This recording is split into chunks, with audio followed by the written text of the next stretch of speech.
And we're back. You're listening to the Talking Boxing with Billy C show. Hey, man, don't forget to follow us on Twitter. We're trying to get to 10,000 followers, and we're more than halfway there, but we still need you to follow us on Twitter. So do us a favor and follow us on Twitter. That's the way it is, right? It's at Talkin' Boxing, TALKINBOXING. And if you have any friends or family that you can direct our way, we'd appreciate it.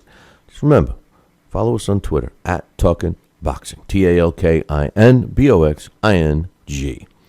I'm reading Mike from Michigan's email. He says, it's just irritating that finally we have the polar opposite of Floyd being rightfully touted as a new star of boxing, and people hate him. And I personally love the guy. I think he's doing everything right inside and outside the ring, and he's the perfect role model for what boxing should be in the future. Oh, and one last thing, you can't keep Andre Ward on your pound-for-pound list if he isn't fighting and hasn't fought a real opponent in over 4 years. It's just insanity. I believe because the spotlight has been taken away from Floyd, his fans have nothing else but to cling on to Andre Ward and then crap on Triple G the same way they crapped on Manny Pacquiao. What's your thoughts? Yeah, I think that you make some good points, and I agree that Andre Ward. And I'm not saying he couldn't get back into the top pound for pound role, but he needs to fight. I mean, you can't just anoint a guy pound for pound for what he's done years ago. As far as everyone hating Triple G, everyone I talk to loves Triple G, loves him.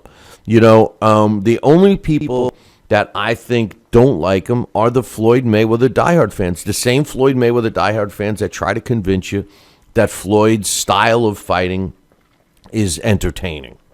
So I mean, it is what it is. So I wouldn't even worry about that at this point. Thanks for the email, Mike. This email is from Timmy. Listen to this. From Timmy from Boston.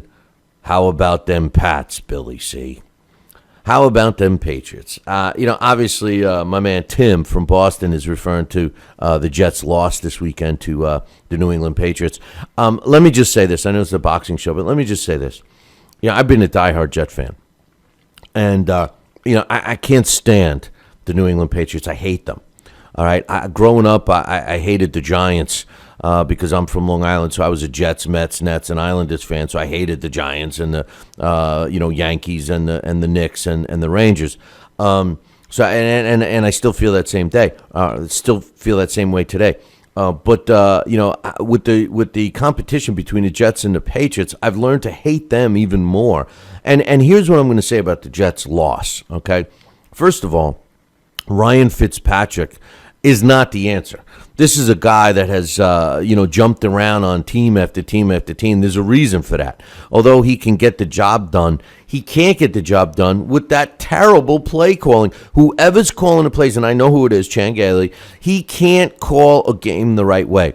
The Jets were walking all over New England. So what do? Change it up. No, you don't. You stick with it. Next thing, listen, all I'm going to say is this. The Jets lost to the Patriots, came down to one play.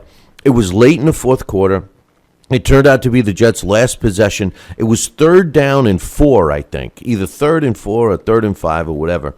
And there was 3 or 4 minutes left on the clock. You knew damn well, that this was the Jets' last shot. They were down in the game, right? And what do? Chan Gailey dials up a bomb, a bomb that you had to rely on everything to fall right. You had to rely on the defensive guy to miss his coverage or get beat a little bit. You had to rely on Ryan Fitzpatrick to throw the perfect pass, and you had to rely on the receiver to make the perfect catch. What a stupid play call. I mean, that had to be the dumbest play call I've ever seen for the Jets in a game this tight. Why not dial up a play that's designed to make 5 or 6 yards, a screenplay, maybe a pitch out, maybe a short pass over the middle, maybe a timing route, something that makes more sense. And even if you got close, and if it was 4th and 1 or something, you make an intelligent decision to go for 4th down. Totally stupid. Stupid. I'm still sick over it. Thanks for giving me agita, Timmy from Boston.